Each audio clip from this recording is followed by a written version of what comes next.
여호와는 나의 빛이요 나의 구원이시니 내가 누구를 두려워하리요. 여호와는 내 생명의 능력이시니 내가 누구를 무서워하리요. 악인들이 내 살을 먹으려고 내게로 왔으나 나의 대적들 나의 원수들인 그들은 실족하여 넘어졌도다. 아멘. 다 같이 일어나셔서 찬송가 84장입니다.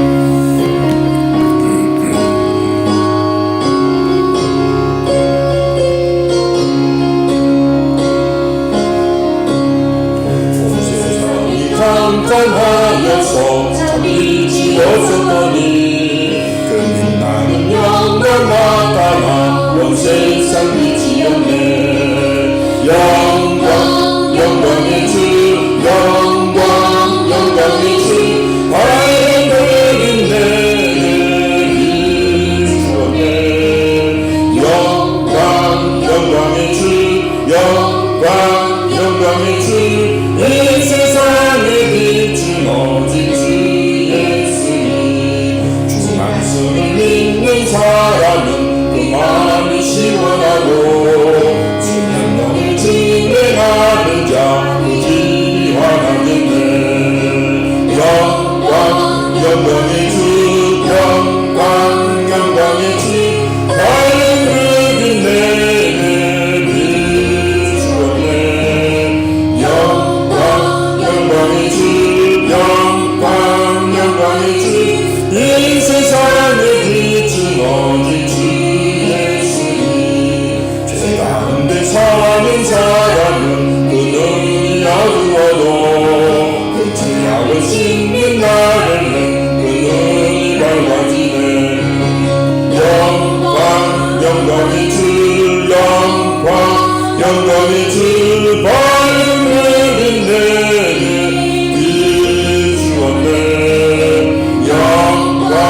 영광의 주 영광 영광의 주 이 세상의 빛은 오직 주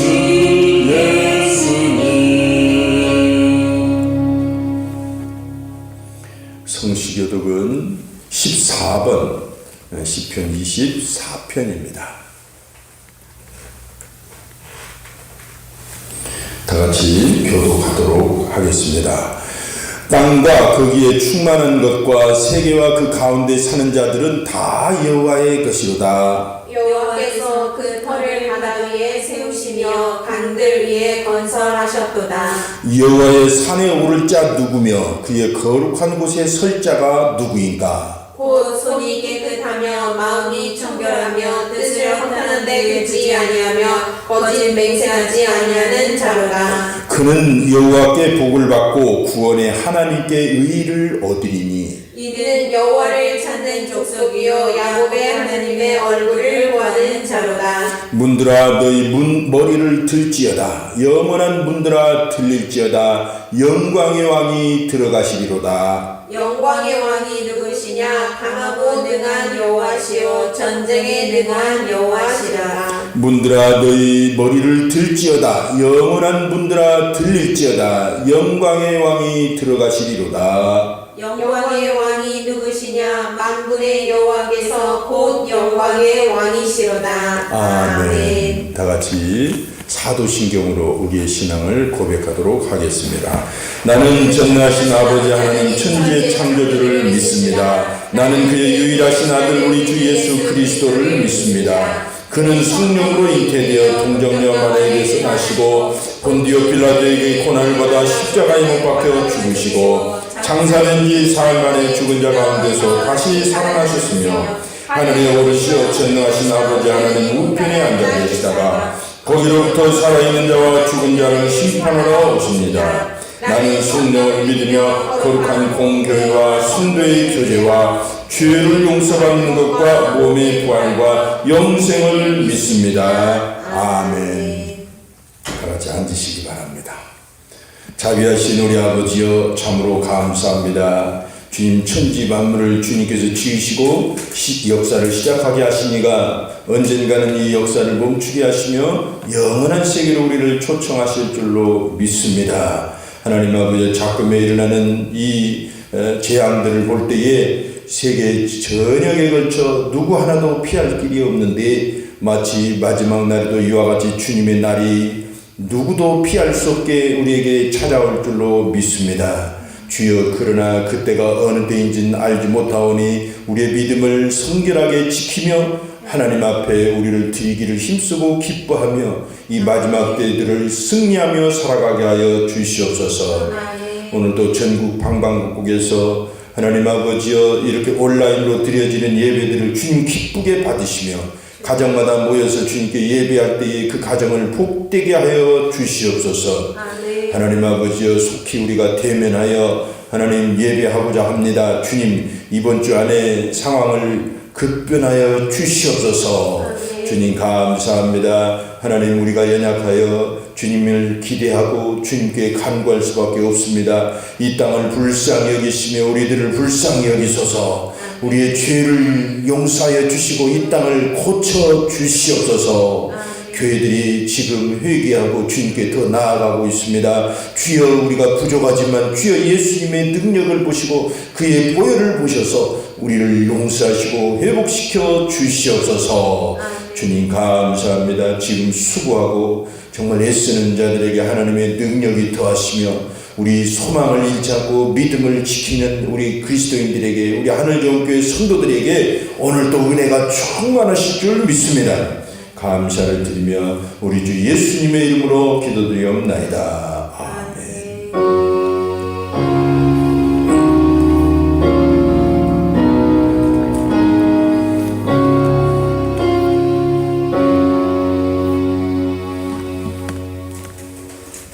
찬송가 488장입니다.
룻기 1장 15절에서 18절까지의 말씀입니다.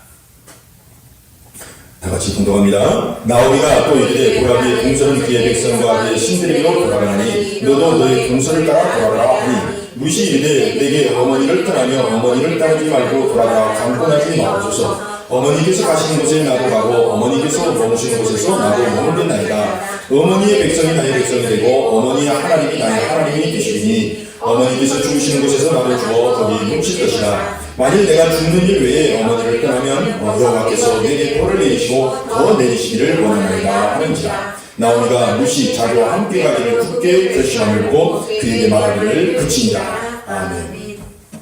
오늘 룻기 1장 15절에서 18절까지의 말씀을 가지고 안개 속의 선택이라는 제목으로 여러분과 함께 은혜를 나누고 합니다. 우리는 그 재벌 드라마를 많이 좋아합니다. 민주언론시민연합에서 작년 드라마들을 분석한 결과를 봤습니다. 모니터 대상 10개 방송사에 110편의 드라마를 분석해 보니까 등장인물이, 주요 인물이 447명이었어요. 그 중에 반절 이상이 재벌이나 고소득자였어요. 한편으로는 이것이 굉장히 참 우리를 거스르게 만듭니다. 이 세상에 뭐 재벌만 사는 것도 아닌데. 그러나 왜 이 재벌 얘기들을 이렇게 좋아할까? 저는 신앙인으로서 긍정적으로 좀 이걸 생각을 해봤습니다. 뭐냐면 바로 에덴 동산을 우리가 자꾸 추억하는 이유 때문인 것 같습니다. 우리는 처음에 에덴 동산을 보면 모든 인류가 시작이 굉장한 재벌이었다는 것을 알 수가 있어요. 하나님의 놀라운 은혜 가운데서 정말 부족함 없는 환경, 인간관계는 완벽했습니다. 그러다가 그만 이 놀라운 환경을 잃어버리죠. 왜 잃어버려요? 타락으로 하나님을 떠나니까 이 모든 환경을 일순간에 잃어버립니다. 하나님께서는 인간이 비참하게 사는 것을 원치 않으셨습니다. 이참한 인간은 정말 고통 속에서, 아비규환 속에서 살아가는데 하나님은 이것을 그대로 방치하지 않으셨어요. 그래서 이 세상을 사랑하셔서 그 아들을 보내시죠. 그리고 그 아들을 십자가에 죽게 하시고 죄의 문제를 해결하게 하시고 다시 한번 길을 열어주십니다. 그래서 우리는 예수 믿으면 대박을 치친다라고 그렇게 말을 하는 거예요. 여러분, 신앙생활하는 게 도대체 뭘까요? 행운도 아니고 대박도 아닙니다. 그런데 기회와 또는 결과의 측면에서 볼 때 어떻게 보면 신앙생활은 대박이에요. 어떻게 보면 신앙생활은 행운이에요. 왜 그렇습니까? 우리가 받은 은혜는 우리가 노력해서 얻은 게 아니에요. 그래서 행운인 겁니다. 믿었더니 하나님이 주신 거예요. 그리고 또 우리가 받은 은혜가 작은 것이 아닙니다. 그래서 대박인 거예요. 놀라운 거죠. 그래서 하나님은 예수 믿을 때 우리가 다시 에덴 동산에 버금가는 놀라운 가문을 열어주신다. 이것을 우리는 믿는 것이 우리의 믿음인 것입니다. 오늘 본문을 보면 쪽박찬 인생에서 대박찬 삶으로 전환된 한 여인의 얘기가 나옵니다. 어떻게 보면 대박 수준이 보통 대박 수준이 아니에요. 대대로 수천 년간 기억이 되는 명문가의 그 족보에 들어서는 여인의 이름으로 족보에 안 서잖아요. 우리나라나 어느 나라든 동양 문화권에서는 이스라엘도 오리엔탈 문화권입니다. 그리고 그 족보에 여자가 원래는 안 껴요. 근데 예수님의 족보에 이 여인의 이름이 낍니다. 또 하나는 이제 기생 라합의 이름이 끼기도 합니다. 두 여인이 유일하게 껴요. 물론 뒤에 이게 예수님의 어머니 마리아 여인은 이제 부수적으로 이렇게 포함이 되죠. 자, 이와 같이 한 여인이 좀 살펴보겠습니다만 정말 극심한 그 실패 속에서 명문 가문을 일으키는 그런 모험적인 신앙이 됩니다. 그럴 때 우리는 그렇게 생각할 수 있어요. 룻은 행운하다. 행운아야. 룻은 대박을 터졌는데 너 참 좋겠다. 그렇게도 생각할 수가 있어요. 근데 과연 그럴까요? 믿음을 오해하면 안 됩니다.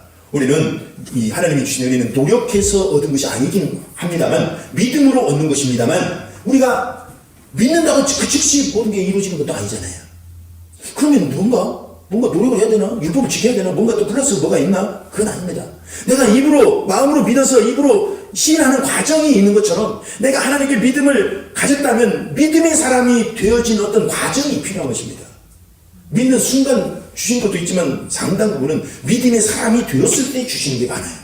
그것을 기억할 때 복이라는 것은 복의 사람에게 부어주시는 하나님의 은혜다. 이 말을 명제로 우리가 세울 수가 있는 것입니다. 오늘 이 룻이라는 여인이 그야말로 믿음의 큰 승리를 했는데 이것이 갑자기 아무 이유 없이 행운처럼 다가온 것은 사실 아니라는 것을 생각하시면서 오늘 본문을 살펴보도록 하겠습니다. 먼저 이 룻이라는 여인이 선택했던 그 형편을 그때 당시를 한번 생각해 봅시다. 많은 사람들이 예수를 믿자 그러면 좀 상황이 나아지면 예수를 믿겠다고 해요.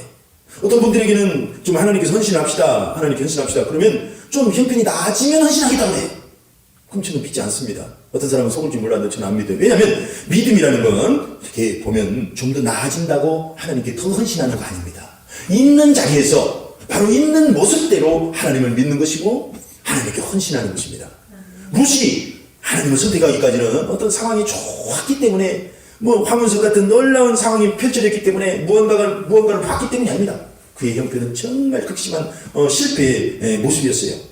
잠깐 이제 룻의 얘기를 하자면 지난주는 이제 사사 시절의 얘기를 했잖아요. 그러다가 이제 룻기 얘기를 갑자기 하는 이유는 룻의 그 시대적 배경과 사사 시대가 이렇게 중첩되어 있습니다. 그래서 그때 이제 룻기를 읽고 또 사사기를 계속 읽을 것입니다. 자, 이 룻기를 보면 이 나옴이라고 하는 여인이 베들레헴 고향에서 결혼해서 살다가 그만 고향이 극심한 이 흉년을 맞이합니다. 그래서 남편과 함께 저 모압 지방으로 이민을 가요. 거기에서 아들 둘을 결혼을 시킵니다. 그런데 거기에서 좋은 일만 생겨나는 것이 아닙니다. 계속해서 그 집안이 부흥된 게 아니에요. 어느 날 남편이 죽은 것입니다. 그리고 이어서 두 아들도 어머니보다 빨리 죽어요. 손주도 보지 못했는데 죽어요. 이제 달랑 어머니와 두 며느리 과부 셋만 남은 거예요. 얼마나 비참합니까? 둘이 서로 아마 이렇게 셋이서 쳐다보면 눈물만 났을 것 같아요. 저는 어느 날 이렇게 산책을 하는데, 운전을 하고 어디를 지나가는데 산책을 하는 두 분을 봤습니다. 바로 이 몸이 불편하신 분이에요. 근데 한 분이 이렇게 걸어오시는데, 저쪽에서 똑같은 형편의 분이 이제 산책을 하러 이렇게 걸어오시다가 서로 같은 처지잖아요. 그런데 서로 눈길을 서로 돌려버리더라고요. 딱 마주치는 순간. 저는 그때 마음에 좀 안타까웠습니다. 왜 그럴까? 바로 이 자기와 같은 형편의 사람을 보면 자기의 모습을 보기 때문에 더 비참하게 느껴지는 거예요. 마찬가지입니다. 그런 것처럼 이 세 여인은 얼굴을 보면 자기의 비참한 처지들을 보였을 것입니다. 이런 상황 속에서 이제 나오미가 며느리들을 고향으로 돌아가라고 합니다. 야, 나는 늙었고 내가 힘이 있어서 아들 낳아서 너희들에게 줄 형편도 안 되고 빨리 한 살이라도 젊었을 때 고향으로 돌아가서 새로 출발하라. 그렇게 권면을 해요. 그러자 작은 며느리 오르바는 시어머니 그러시지 마세요 하면서 이제 고향으로 돌아갑니다. 근데 오늘 나오는 이 루스는 기어이 시어머니를 떠나지 않아요. 이 두 여인이 이제 터벅터벅 고향으로 시어머니 고향으로 돌아옵니다. 그럴 때 우리는 생각할 수 있어요. 이 룻이 무엇을 보고 어머니를 따라갈까? 어머니에게 무슨 희망이 있다고 지금 어머니를 따라서 어머니 고향으로 돌아가고 있을까? 그렇게 의문을 품을 수가 있습니다. 어머니는 저렇게 늙었고 좀 아무것도 아니에요. 그런데 놀랍게도 뒤에 신앙 고백을 들어보면 알지만 나오미에게는 저렇게 비록 겉모습으로는 모든 것을 잃어버린 실패자요, 또 늙기까지 한 그 여인이지만, 볼품없는 여인이지만 그는 하나님의 백성이었다는 것입니다. 두 며느리는 모압 여인, 이방 여인이었어요. 그러나 이 볼품없는 여인이지만 시어머니는 하나님의 백성, 여호와의 백성이었던 것입니다. 룻은 그것을 본 것 같아요. 그것이 대단히 중요합니다. 여러분, 우리는 비록 우리의 형편이 보잘것없지만 우리의 선택을 잘해야 되는 것입니다. 바로 그 자리에서 우리가 믿는 예수 그리스도를 바라봐야 돼요. 우리는 예수님 바라볼 때 정말 볼품도 없고 믿으면 뭐가 되는 것 같지도 않을 것 같고, 왜 바라봐도 십자가를 바라보냐, 좀 좋은 걸 바라보지, 이렇게 생각할 수도 있어요. 근데 성경을 보십시오. 그 말이 맞습니다. 우리가 믿는 예수님은 보잘것이 없을 수도 있어요. 이사야서 53장 2절에 그는 주 앞에서 자라나기를 연한 술 같고 마른 땅에서 나온 뿌리 같아서 고운 모양도 없고 풍채도 없은즉 우리가 보기에 흠모할 만한 아름다운 것이 없도다. 이 말씀 무슨 뜻일까요? 못생긴 어떤 교주가 메시아라는 뜻이 아닙니다. 어떤 교주들은 자기를 뜻한다고, 난 잘생기지 못했는데 내가 보혜사다라고 이 말을 갖다가 붙여서 얘기합니다. 그런 뜻 아닙니다. 무슨 뜻일까요? 우리가 늘 바라보는 이 십자가는 사람들이 보기에 보잘것없는 것입니다. 예수님은 이사야서 50장 2절 말씀처럼 그렇게 미남은 아니셨을 것 같아요. 여러분, 우리가 솔직히 예수님 믿는다는 거, 교회를 다닌다는 것은 그렇게 영광스럽고 그렇게 또 자랑스럽고 어떤 그런 모습만 아닌 것 같아요. 별 볼 일 없는 것 같아요. 그런데 우리가 믿는 이 믿음이 우리의 삶을 회복시키고 인류에게 소망이 되는 것입니다. 죄를 용서해 주시는 유일한 길이며, 우리가 인생이 그렇게 저주를 벗고자 하는데 저주를 벗는 유일한 길이며, 우리가 그렇게 죽어서 천국을 가고 싶어 하는데 천국을 가는 유일한 길이 되는 것입니다.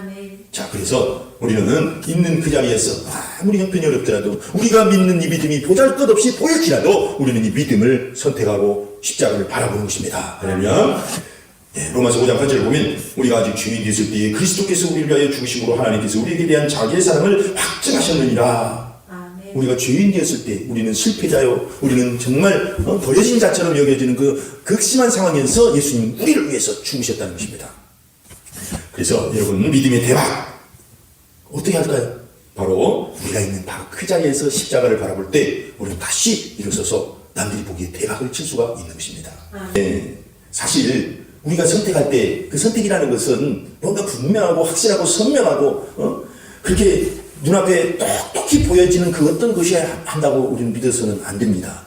우리가 믿는 이 약속은 어떻게 보면 기약이 없고 희미하고 어떻게 보면 정말 불확실한 그런 상태의 약속이에요. 네, 오늘 16절에서 17절까지 보니까 룻이 이제 어머니에게 이렇게 간청합니다. 내게 어머니를 떠나며 어머니를 따르지 말고 돌아가라. 강권하지 마옵소서. 어머니께서 가시는 곳에 나도 가고 어머니께서 머무시는 곳에서 나도 머물겠나이다. 어머니의 백성이 나의 백성이 되고 어머니의 하나님이 나의 하나님이 되시리니 어머니께서 죽으시는 곳에서 나도 죽어 거기 묻힐 것이다. 그렇게 이제 시어머니에게 간청을 해요. 만일 내가 죽는 일 외에 어머니를 떠나면 여호와께서 내게 벌을 내리시고 더 내리시기를 원하나이다. 아주 그냥 굳은 결심을 하는 거예요. 이 룻이 나오미에게 왜 이렇게 굳은 결심을 보였을까요? 뭐 옷깃만 스쳐도 2년이라는데 2년 때문에 그랬을까요? 뭔가 운명을 함께 하겠다는 그런 어떤 가상한 어떤 결심이 지금 룻에게 있었던 걸까요? 그건 아닐 거예요. 왜냐하면 이게 이 방금 15절에서 16절에서 17절의 뒷부분을 보면 알 수 있습니다. 시어머니는 재벌도 아니고 그렇다고 해서 시어머니 말씀처럼 이제라도 아들을 낳아서 며느리들에게 다시 줄 수도 없는 것이고 완전히 희망을 잃어버린 상태거든요. 시어머니조차도. 그런데 룻은 이 시어머니 나오미에게서 그 무엇인가를 본 거예요. 그게 뭘까요? 바로 이 16절 하반절에 어머니의 백성이 나의 백성이 되고 어머니의 하나님이 나의 하나님이 되시리니 어머니께서 죽으시는 곳에도 나도 죽어 거기 묻힐 것이라. 만일 내가 죽는 일 외에 어머니를 떠나면 여호와께서 내게 벌을 내리시고 더 내리시기를 원하나이다. 바로 그겁니다. 지금 시어머니에게는 보잘것없어요. 그러나 시어머니 안에 하나님의 약속의 그 민족이 들어있고 또 이 시어머니의 백성들은 하나님의 백성이라는 것입니다. 그것이 룻이 선택한 그 기준이었어요. 룻은 바로 이 선택의 본질이 바로 하나님이었던 것입니다. 하나님이었던 것. 그러나 사실 앞서 말씀드린 것처럼 시어머니 이 나오미에게는 그렇게 확실한 증거도 없어요. 어떤 증거가 없었어요. 그러나 우리가 알아야 될 것은 하나님의 음성도 이와 같이 확실하지는 않다는 것입니다. 시어머니에게는 아무런 어떤 희망이 없었어요. 그냥 단지 하나님의 백성이다. 이거 하나. 근데 실패한 백성이에요. 그것도. 그렇습니다, 여러분. 이와 같이 우리가 하나님을 선택할 때 사실 하나님의 약속은 뭔가 선명하고 확실한 거 그런 거 별로 없더라고요. 우리는 많은 사람들이 확실한 증거를 보여줘야 하나님의 부르심에 응답하겠다라고 그렇게 생각하는 분들이 자주 있어요. 그런데 여러분 그러다가는 자칫하면 이단에 빠지기가 쉬워요. 이단의 특징은 뭐냐면 성경을 풀어도 뭔가 확실하게 풀었다고 자신합니다. 그냥 뭔가 확실하게 증거를 보여준다는 거예요. 그런데 넘어갈 수가 있는 거예요. 그런데 어떻게 보면 믿음이라는 건 안개 속에 있는 것입니다. 우리가 세상이 어려울 때 충신이 나고 가정이 어려울 때 연료가 난다고 한 것처럼 상황이 어려울 때 정말 희미하고 아무것도 보이지 않는 그때 진짜가 나오는 거예요. 그래서 이 안개 속처럼 정말 희미한 그곳에서 우리의 영적인 감각을 쭉 동원하고 하나님을 향하는 갈망을 깊게 하는데 이제 그때 진짜가 믿음이 나오는 겁니다. 그것입니다. 그래서 하나님께서 우리 믿음의 조상들에게 약속을 하실 때 보세요. 그 상황과 형편들을 한번 상상을 해보세요. 그때 뭐 확실한 거 없었어요. 아브라함을 예를 들어봅시다. 아브라함 부르셨는데 너에게 민족의 조상이 되게 아니라 하늘의 별처럼 땅의 모래알처럼. 근데 그때 아브라함은 전혀 희망이 없는 사람이었습니다. 자녀를 낳기에는 너무나 나이가 먹었고 뭐 사돈의 팔촌이라도 뭐 양자라도 입양하고 싶어도 그런 처지가 아니었어요. 근데 그는 25년 동안 믿음이 선명해질 때까지 기다렸던 것입니다. 기약 없이 기다린 거예요. 그 이후에 요셉도 한번 보세요. 요셉은 하나님이 주신 꿈이 있었지만 그 꿈이 언제 어떻게 이루어질지 몰랐어요. 하지만 14년 동안 그가 믿음을 잃어버리지 않고 어떤 어려움 중에도 믿음을 지키고 약속을 붙잡고 있을 때 어느 날 하루아침에 그 약속이 하나님의 은혜로 다가오기 시작한 것입니다. 또 모세를 보세요. 모세도 분명하게 자기가 뭔가 소명을 느꼈어요. 그런데 광야에서 그도 40년간을 기다려야만 했어요. 그럼 모든 게 무너지고 나서 진짜 하나님의 음성을 듣게 되죠. 여러분 모든 것이 그런 것 같아요. 거의 95% 이상, 거의 98% 이상 어떻게 보면 하나님의 약속은 희미하게 들려집니다. 선명하지 않아요. 뭔가 긴가민가하고 어설프고 뭔가 정말 부정한 것 같고 남들이 보기에는 흥망할 만한 것도 없고 그런데 하나님께서는 그때 선택하는 우리의 믿음을 귀하게 보시는 것입니다. 우리는 그때 믿음으로 잘 선택해야 될 줄로 믿습니다. 그래서 어떻게 보면 말이죠. 믿음은 이 선택이라는 게 믿음 선택이라고 하잖아요. 근데 이 선택은 꼭 도박과 같은 때가 있어요. 도박은 확률이 50대 50만 되면 대단하잖아요. 근데 그러나 갈등을 하는 거예요. 선택하기 전에. 무엇이 진짜인지 모르기 때문에. 그와 마찬가지입니다. 신앙도 불확실한 거예요. 우리가 신앙은 두 가지라는 뜻이 아닙니다. 그처럼 불확실하고 그처럼 알 수 없는 거예요. 그러나 하나님은 100% 확실하게 우리에게 응답을 하시고 우리를 도우시는 것을 우리는 믿어야 될 줄로 압니다. 그렇습니다, 여러분. 우리는 정말 희미한 상황에서 우리가 선택을 해야 됩니다. 기약이 없는 상태에서 믿음의 선택을 해야 돼요. 뭔가 기약이 분명한 거, 그것은 믿음이 아니에요. 보는 것을 믿는 것은 믿음이 아니라고 그랬잖아요. 보이지 않는 그때에 우리가 구약을 보면 극심한 가난 중에 모두가 다 굶게 되었을 때 한 선지자가 사렙과 과부를 찾아가죠. 그리고 그 과부에게 도전합니다. 너에게 있는 게 뭐냐? 그러니까 그 여인의 말이 나에게 겨우 기름 한 바가지하고 또 이 밀가루 한 종지가 있습니다. 이거 가지고 빵 만들어서 먹고 내 아들과 함께 죽으려고 합니다. 그때 선지자가 볼 때 이 여인에게 큰 문제는 가난이 아니라 가난한 마음이 뭘 알았어요. 가난한 영의 문제라는 걸 알았어요.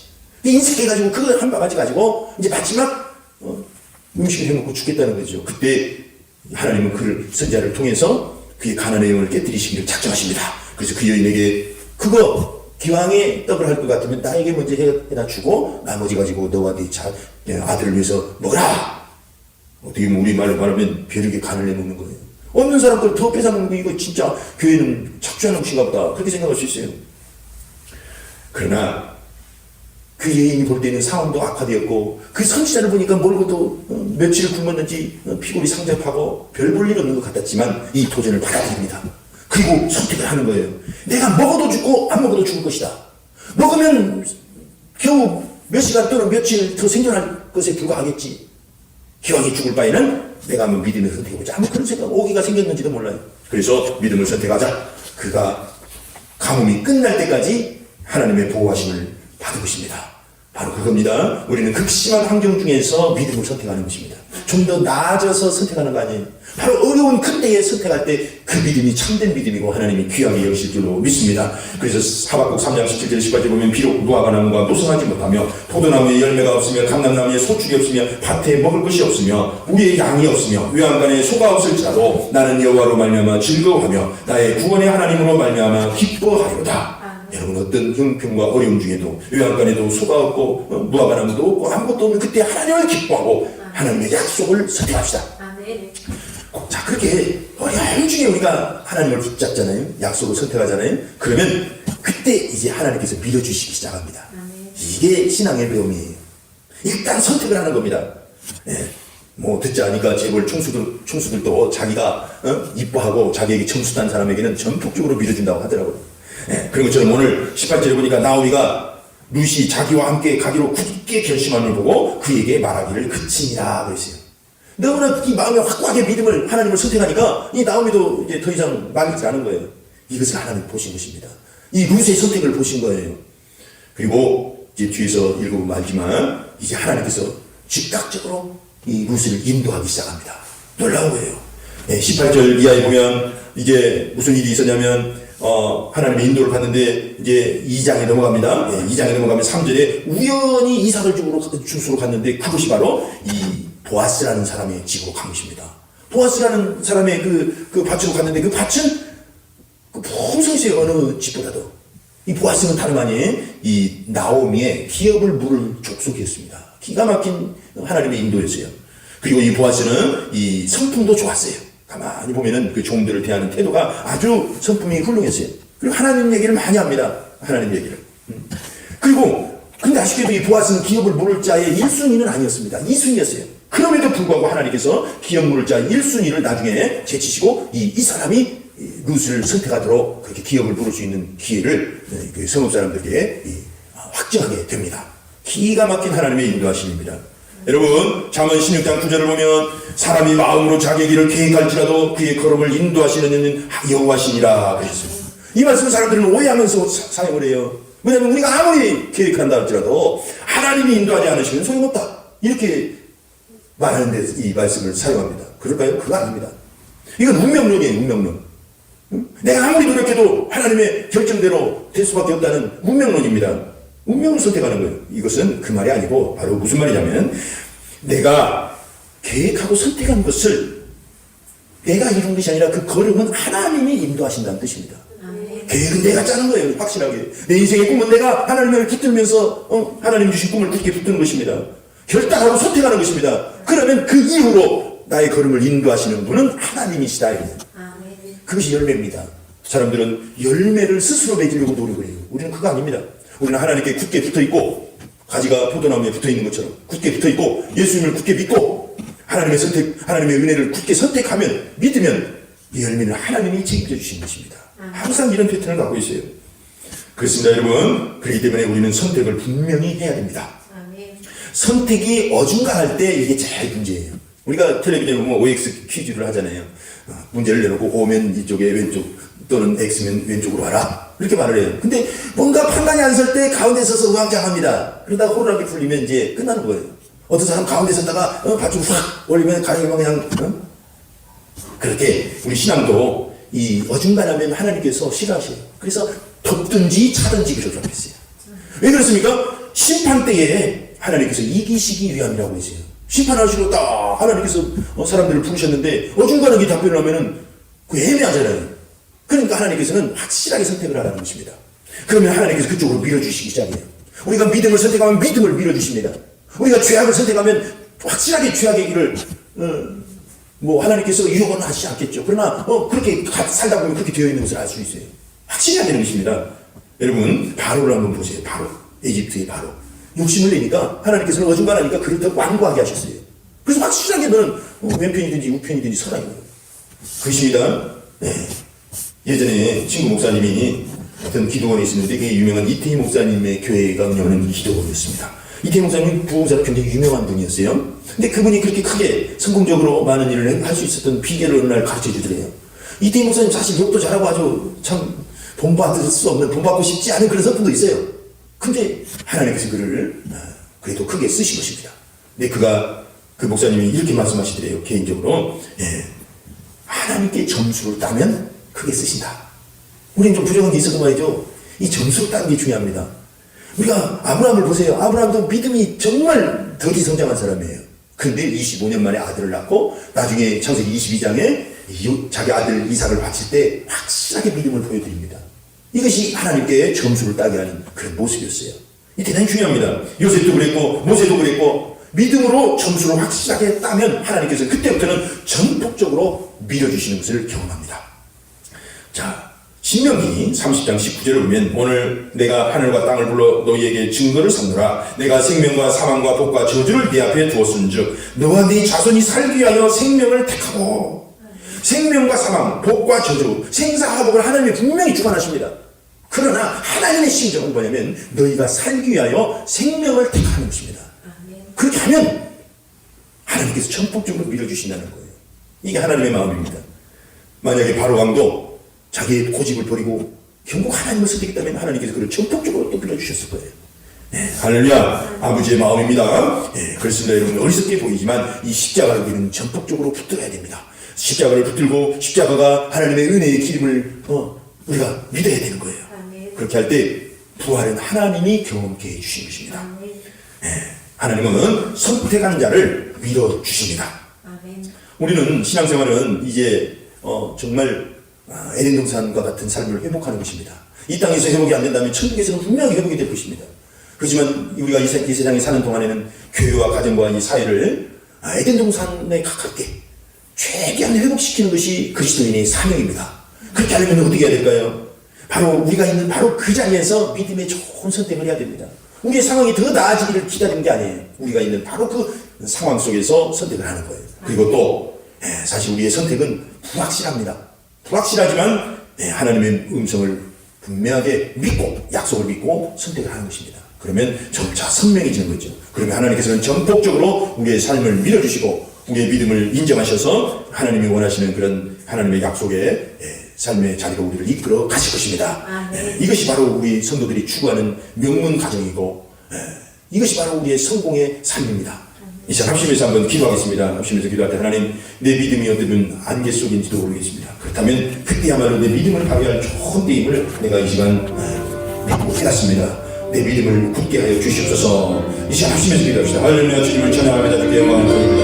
하나님 아버지, 우리의 믿음은 안개 속과 같은데 하나님 아버지, 이 시간 우리의 믿음을 굳세게 하여 주시옵소서. 하나님 아버지, 우리는 어떤 극심한 환경 속에서 바로 그 자리에서 믿음을 선택하고 가겠습니다. 그 형편 내에서 우리의 믿음을 선택해 나가겠습니다. 그렇다고 해서 우리의 선택이 확실한 것은 아니고 그냥 심의하고 정말 형편없다 할지라도 내가 판단하면 아무것도 아닌 것처럼 보일지라도 우리가 믿는 이 믿음이 확실한 믿음이고 확실한 은혜의 자리로 우리를 그런 믿습니다. 하나님은 우리의 선택을 귀하게 여겨주셔서 우리를 밀어주시는 분임을 우리는 확신합니다. 주여 감사합니다. 우리를 밀어주시는 하나님 주님을 찬양합니다. 예수님의 이름으로 기도드립니다. 아멘. 자, 한번 기도합시다. 사람들은 어려울 때 하나님을 찾는 분이 있고 반대로 어려울 때 하나님을 떠나는 분도 있어요. 지금 세상이 굉장히 어려우니까 다른 교회의 삶을 우려하는 분들도 많이 있습니다. 근데 이탈리아를 예를 들면 그렇게 어려운 중에도 오히려 사람들이 믿음에 다시 서고 무신론 자가 하나님께 돌아오는 그런 감정들을 여러 번 이렇게 접하게 됩니다. 그렇습니다. 우리나라가 지금 어렵지만 교회들은 다시 하나님께 더 가까이 가는 기회가 되고 우리가 믿음이 굳게 설 줄 기대하면서 하나님 우리를 이 땅을 고쳐주시고 우리를 회복시켜 주셔서 믿는 마음으로 한번 기도하겠습니다. 주님 감사합니다. 세상은 어렵고 하나님 아버지 극심한 혼란 중에 있지만 하나님께서 우리를 회복시키시고 전화 유복이 되게 하실 줄로 믿습니다. 모든 걸 합력하여 선을 이루게 하시는 하나님을 찬양합니다. 하나님 아버지 어려울 때일수록 하나님을 떠나는 사람이 있지만 어려울 때일수록 하나님을 찾고 돌아와 하나님께 경배하는 자가 있음을 우리는 봅니다. 하나님 교회가 바로 그런 후자의 선택이 되어지기를 원합니다. 우리는 하나님 어려울 때일수록 하나님을 찾습니다. 하나님 어려울 때일수록 하나님께 나아갑니다. 할렐루야. 주님을 찬양합니다. 주께 영광을 돌립니다. 주여 영광을 받아 주시옵소서. 우리 민족을 불쌍히 여기셔서 이 어려움을 잘 극복하고 빨리 치료제를 개발하게 하여 주옵소서. 회개하고 주님께 돌아오길 원합니다. 주님 도와주셔서 하나님 치료제를 빨리 개발하게 하여 주시옵소서. 주여 긍휼히 여겨주소서. 하나님 이보다 육신의 생명보다 더 급한 것은 바로 내 영적인 생명인 줄 믿습니다. 하나님 아버지 속히 교회들을 부흥시키시며 하나님 이 땅의 빛과 수금의 발을 다시 회복시켜 주시옵소서. 주님을 찬양합니다. 감사합니다. 예수님의 이름으로 기도드리옵나이다. 아멘. 하나님 아버지 참으로 감사합니다. 정말 루세의 형편을 보니 실패자의 상황이었고 정말 선택의 여지가 없이 고향으로 돌아가야만 하는 그런 처지였습니다. 그러나 그는 시어머니 나오미 속에 있는 하나님을 보고 하나님을 선택한 것을 봅니다. 이 귀한 선택을 귀하게 여기셔서 전폭적으로 밀어주시고 명문 가문을 일으키신 하나님을 찬양합니다. 이와 같이 우리도 하나님 극심한 어려운 현장 바로 그곳에서 믿음을 시작하게 하여 주옵소서. 그리고 하나님 우리의 선택이 비록 불확실하다 할지라도 그 믿음을 굳게 지킬 때 주님은 우리를 전폭적으로 밀으시고 우리를 결국에는 승리케 하실 줄로 믿습니다. 주님을 찬양합니다. 감사합니다. 예수님의 이름으로 기도드리옵나이다. 아멘. 다 같이 일어나셔서 축복의 통로 찬양하도록 하겠습니다. 당신은 하나님의 언약 안에 있는 축복의 통로 당신을 통하여서 열방이 주께 돌아오게 되리. 당신은 하나님의 언약 안에 있는 축복의 통로 당신을 통하여서 열방이 주께 예배하게 되리.